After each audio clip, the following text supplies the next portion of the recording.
rusaknya dunia ini karena dua hal. Situ wong sing ngerti gak gelem nglakoni. Yang kedua, wong sing nglakoni gak ngerti. Konsepnya kalau kepingin tahu detailnya ya tanya Pak Prabowo. Karena saya disuruh komentari itu dia itu menggelapkan dana bantuan musibah. Lalu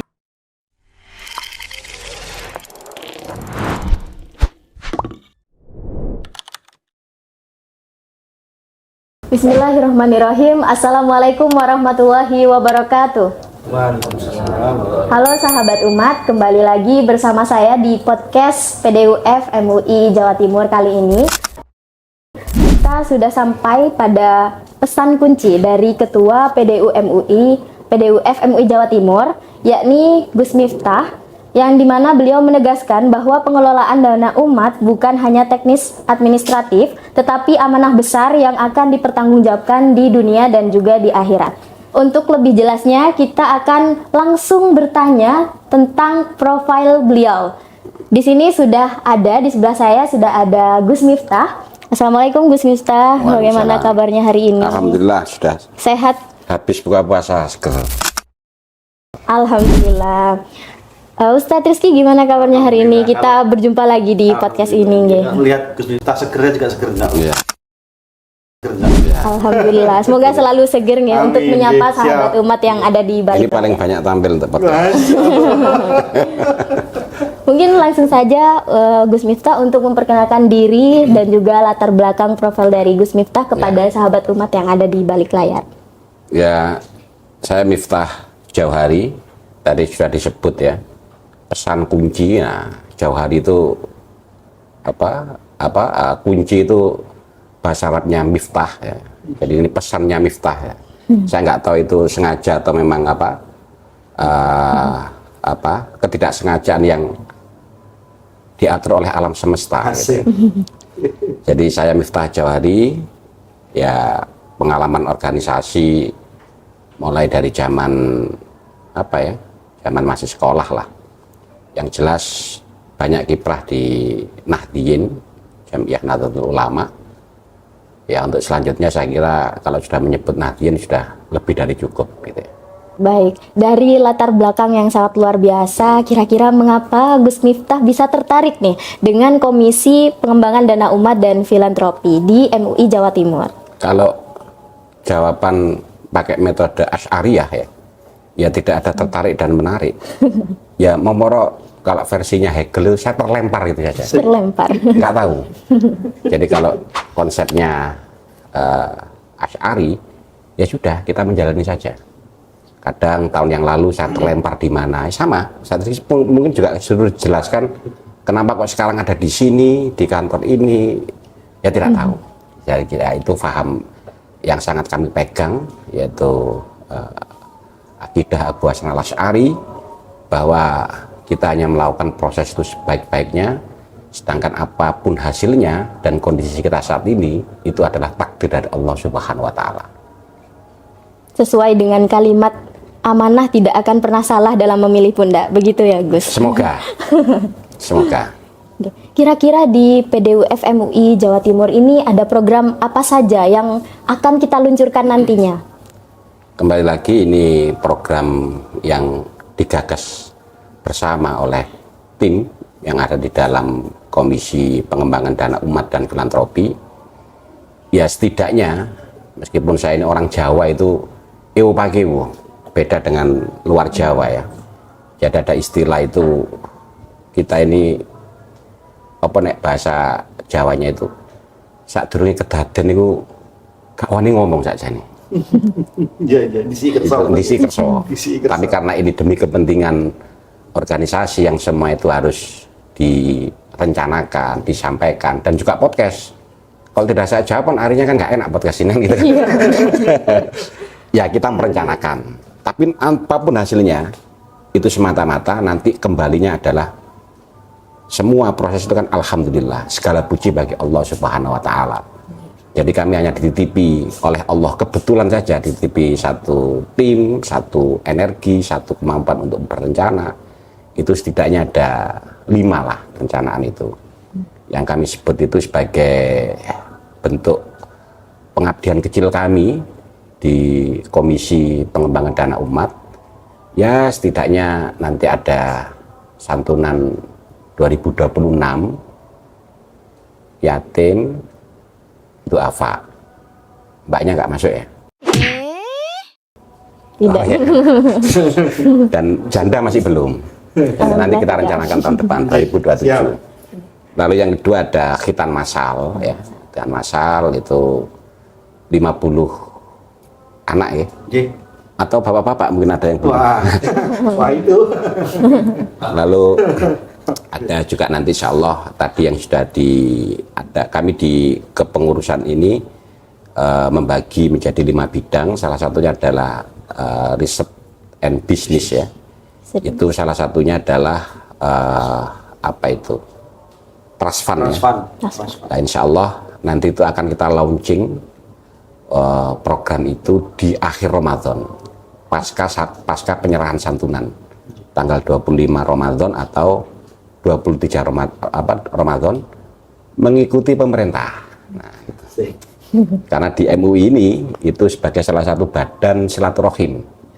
Semua ormas ada di MUI dan juga sebagai satu badan tabayun.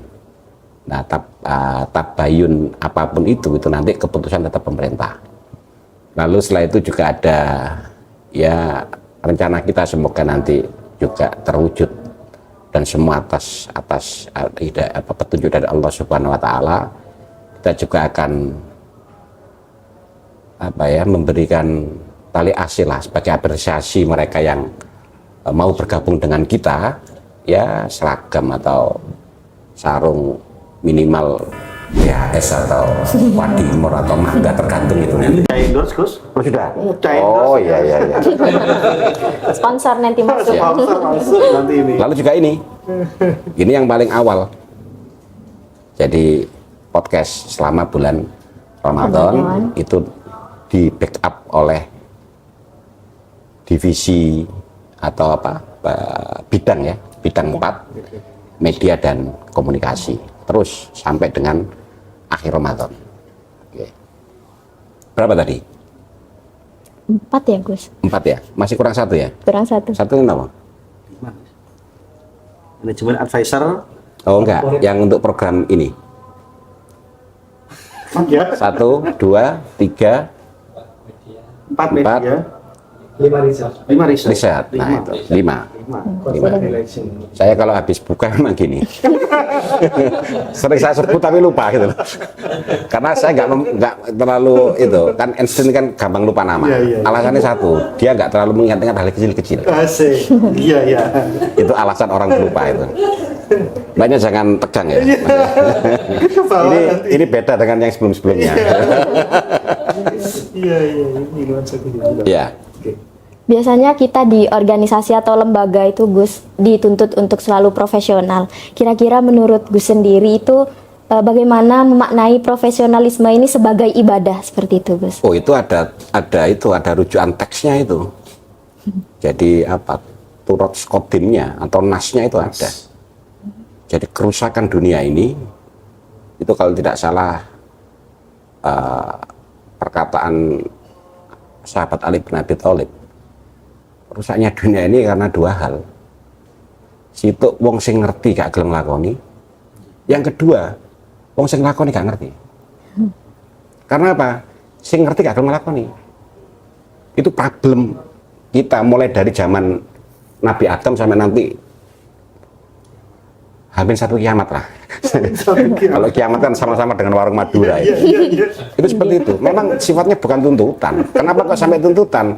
Karena kita sekarang dalam kondisi seakan-akan satu urusan dipegang oleh mereka yang tidak ahli itu boleh sehingga dituntut, padahal tidak. Itu kondisi idealnya dari awal seperti itu. Sampai ada istilah hilangnya orang alim ya, itu kan menjadikan paku bumi itu mulai lepas, artinya bumi itu sudah mulai goyah. Itu kalau kita nalar secara rasional gitu. Jadi contoh ada orang yang alim di dalam bidang servis sepeda motor misal, karena entah alasan apapun dia tidak mau mengerjakan Servis motor. servis motor itu ya karena sesuatu lah. Biasanya masalah apa emosionalnya. Jadi di bawah keterampilan itu ada emosi. Maka di semua organisasi itu harus pintar-pintar untuk memaintain emosi. Jadi banyak orang punya keahlian itu tidak nyaman itu gara-gara emosi, gara-gara disentuh egonya. Itu akhirnya dalam urusan sepeda motor karena urusan sepeda motor tetap harus ada dikerjakan oleh mereka tidak ahli. Maka dunia persepeda motoran goyang, paku bumi persepeda motoran goyang. Itu semua di semua bidang. Orang yang pintar ngaji karena entah situasi emosional atau apa tidak mau ngajar ngaji. Padahal urusan tarbiyah atau pendidikan terkait dengan ajar mengajar baca tulis Al-Quran tetap harus ada. Akhirnya diisi oleh siapa? Yang tidak ahli. Maka di dalam dunia ini urusan ajar mengajar Al-Quran ini mulai kehilangan pakunya, goyang. Maka itu suatu keharusan, harus itu sudah ada teksnya itu, nasnya sudah ada. Ya. Oke. Selanjutnya ini kita akan membahas tentang isu-isu yang saat ini sedang viral di media sosial juga, Gus, tentang pidatonya Bapak Prabowo soal dana umat yang 500 triliun itu, Gus. Itu Ya. konsepnya kira-kira seperti apa? Konsepnya kalau kepingin tahu detailnya ya tanya Pak Prabowo. Karena saya disuruh komentari Pak Prabowo kan gitu. Iya. Kalau saya jawab gitu kan. Karena Pak Prabowo dengan saya pasti berbeda gitu kan. Cuman yang jelas beliau sebagai kepala negara itu pada waktu di sambutan pengukuhan, yang menarik kan begini, pada saat di sambutan pengukuhan pengurus pusat MUI ya, itu kan ada dua hal yang disampaikan beliau itu. Satu, terkait dengan penyiapan lahan sekian ribu dengan gedung 40 lantainya itu untuk MUI dan beberapa lembaga dan ormas Islam di Indonesia, langsung disambung dengan potensi pengelolaan dana umat. Ini kalau yang ngomong saya mungkin biasa, tapi kalau seorang kepala negara artinya data yang masuk. Dan yang kedua, kepala negara itu kan juga pada waktu menyampaikan sesuatu itu kan pasti ada analisanya dari tim ahli itu. Artinya apa yang disampaikan Pak Prabowo itu sebagai satu prioritas kalau kita paham. Artinya memang real kalau waktu saya cek dari beberapa lembaga amil zakat ya di Surabaya atau di kota-kota lain di Jawa Timur, ya nyebut itu 300 sekian, 500 sekian, bahkan ada yang pernah Prof. Nazar itu menyebut sampai menyentuh 1 triliun kan gitu. Dengan jumlah yang besar. Cuman garis tebalnya di dalam yang disampaikan oleh Pak Prabowo adalah pengelolaannya. Jadi problem dana itu kan salah satunya di pengelolaan. Setelah bisa mendapatkan, bagaimana mengelola agar uang yang didapat ini memang benar-benar memberikan manfaat yang sebesar luas-luasnya. Maka titik tekannya di pengelolaan. Dan ini ada untuk mendapatkan sendiri, itu kan tadi disampaikan oleh Mas Ziyad atau Mas Syafi'i, itu kan satu tantangan sendiri. Nah ternyata tantangan lebih berat itu mengelolanya. Coba nanti jenengan sudah rumah tangga? Belum, mungkin nanti awal-awal rumah tangga Anda sedang fokus untuk mencari, tapi ternyata nanti problem rumah tangga itu muncul di apa? Di pengelolaan. Pengelolaan salah itu bisa jadi problem sendiri. Jadi ya kita di PDU ini ya menangkap pesan itu. Artinya kita akan mencoba merumuskan agar di dalam PDU ini sangat serius dalam masalah pengelolaan. Setelah kita memang bisa memperkuat untuk istilahnya itu penjemputan donasi. Nah di pengelolaan ini kita akan serius di situ. Berarti saya harus nyari yang bisa mengelola ya Gus nanti. Ya harus itu. Ya kode kerasnya begitu. Tapi itu ya tahapan yang harus kolaboratif. Jangan yang pintar mengelola tapi susah untuk mendapatkan. Itu kayak akunting, nulis miliaran kan nyekel duit. Kasihan itu ya. Dan juga bertahan jangka panjang, Pak. Ya, keberlanjutan. Keberlanjutan. Ya.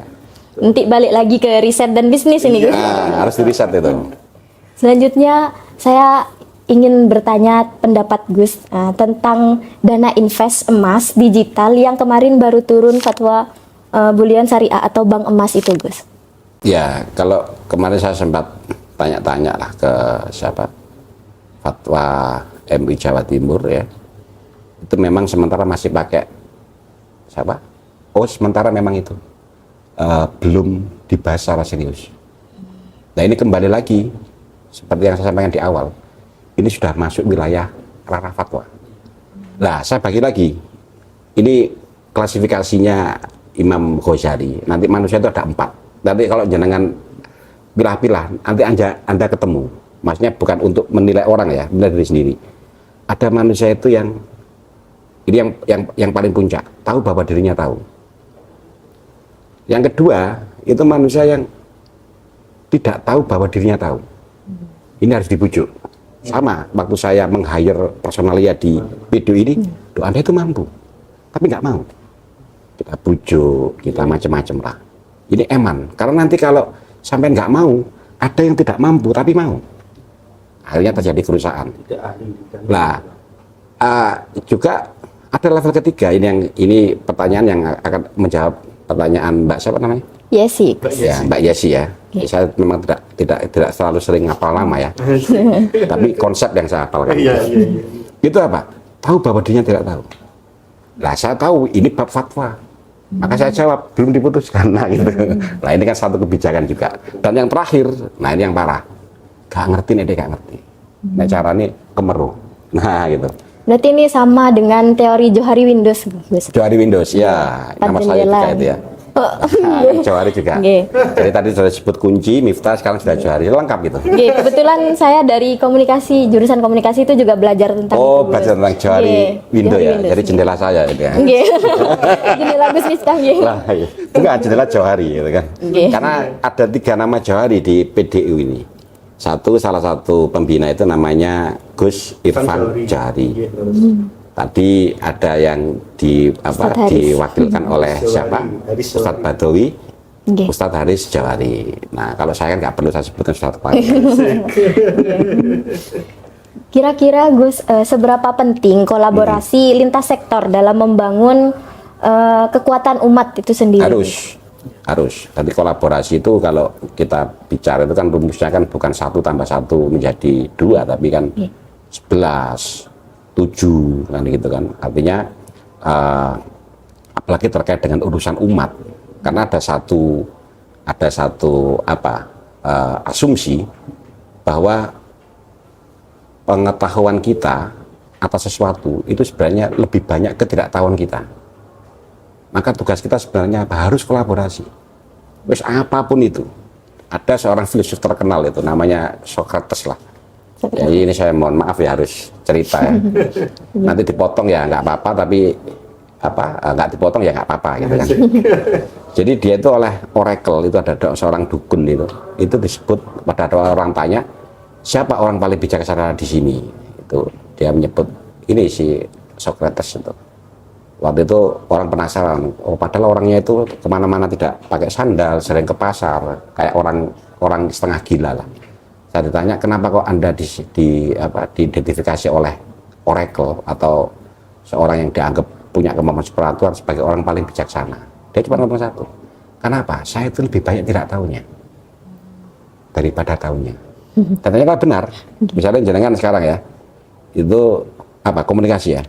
Kalau awalnya sebelum masuk ke jurusan ini, sok tahu kan, apalagi di rumah gitu. Jadi begini Bapak, telekomunikasi Anda salah. Public speaking Anda itu ini, lalu Anda itu tidak punya kemampuan untuk mendengar. Gitu. Padahal saya ngomong ya gak ngurungonan gitu kan. Anda itu lemah dalam masalah mendengar. Saya ngomong dia gak ngurungonan gitu kan. Jelek. Menurut Dale Carnegie macam-macam gitu kan.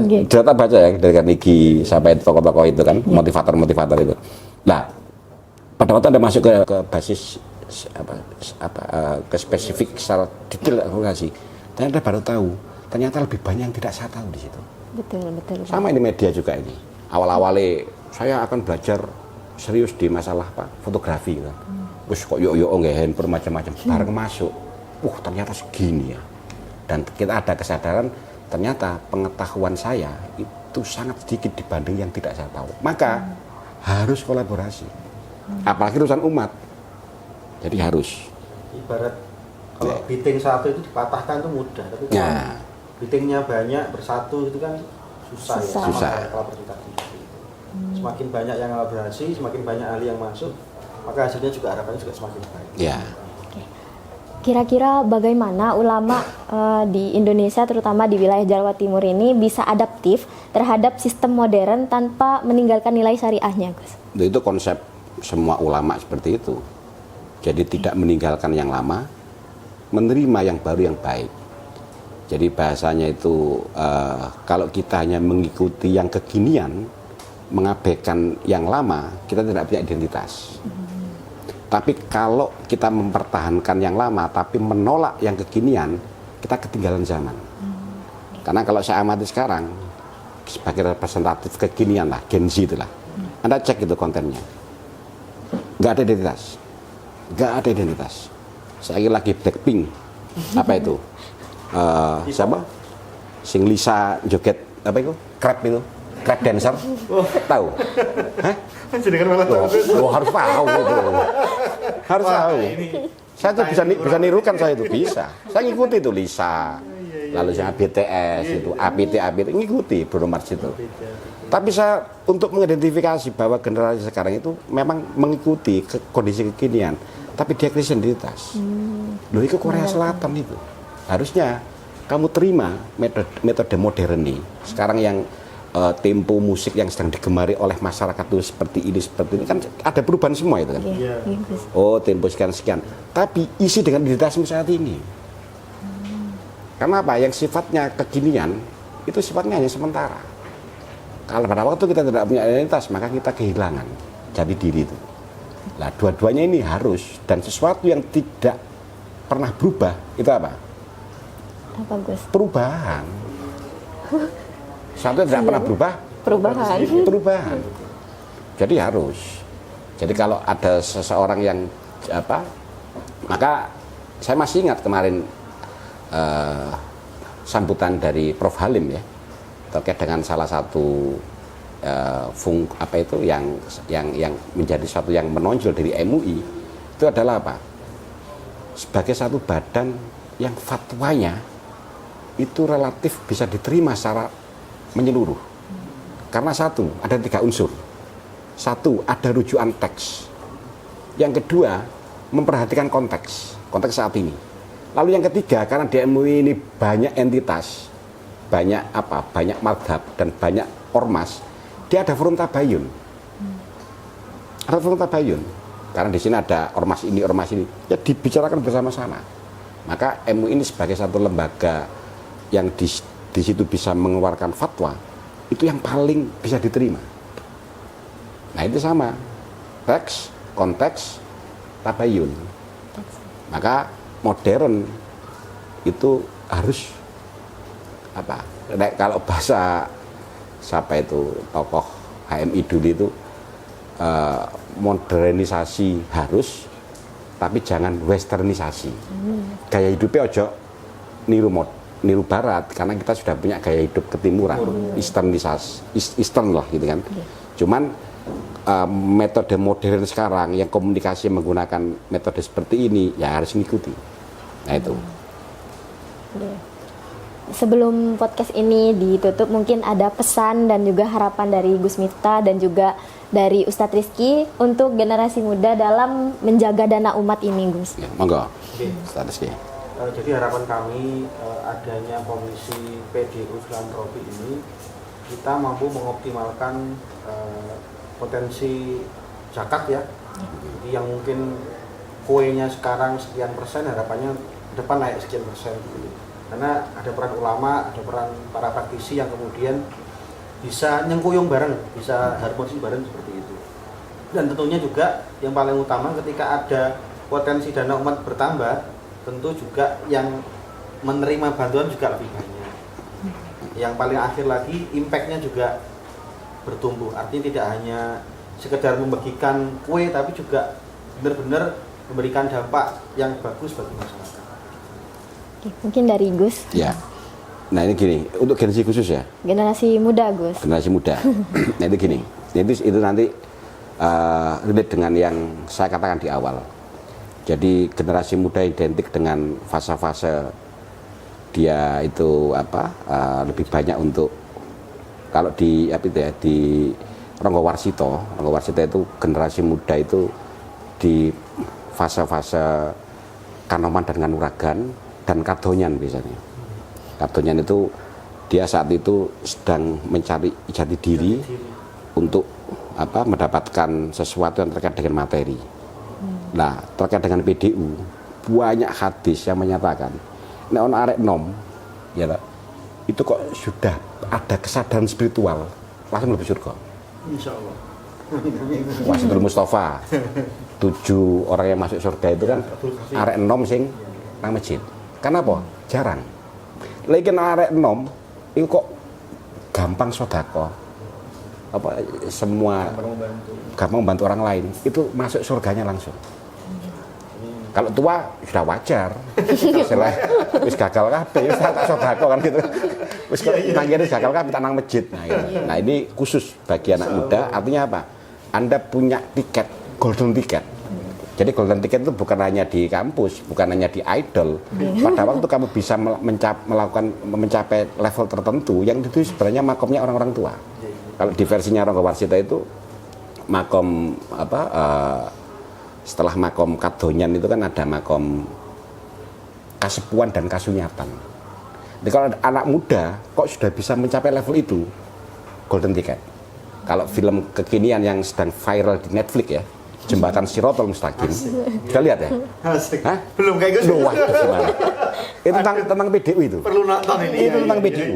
Jadi ceritanya itu, nah ini podcast dengan saya nggak akan selesai. Asik. Mau minta berapa jam ya saya itu kan. Itu ceritanya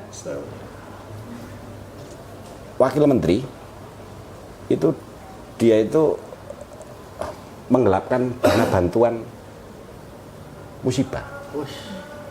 Lalu dia itu minta tolong pada anaknya, akhirnya kecelakaan mati. Lah anaknya dimimpikan si bapak ini ngelewati jembatan Shirotol Mustaqim itu jatuh. Jadi PDU ini, nah ini aja, jadi PDU ini kalau sukses jembatan Shirotol Mustaqim Lewat. Tapi nggak sukses jegur kabeh. Lah ini kan Ini pas, ini filmnya baru 2 hari yang lalu ya. Nomor satu di Netflix. Lah ini juga sebagai ibro, Anda Gen Z ya. Harusnya nonton semua film Netflix. Saya yang tua saja nonton. Lalu saya cari, oh di prinsipnya ini di Quran ada, di hadis ada. Ini Gen Z harus nonton. Kalau belum nonton nanti nonton bareng nanti. ini kontekstual ya. Kontekstual, kekinian modern. Kekinian, betul. Ya. Saya film-film Korea yang seri-seri saya juga lihat juga. Iya. Komik-komik saya baca. Masa One Piece lunas. Asik. Saya update juga Gus. Ya. Mantap. Ini masih lanjut apa itu? Mungkin cukup kelas statementnya juga sudah cukup. Ya. Ya baru kali ini host itu kualan itu. Baik sahabat umat, hari ini kita belajar bahwa pengembangan dana umat dan filantropi bukan sekedar administrasi, ini adalah amanah yang besar di dunia maupun di akhirat. Profesionalisme adalah ibadah, transparansi membangun kepercayaan, kolaborasi memperluas manfaat, dan adaptasi terhadap sistem modern adalah bagian dari ikhtiar.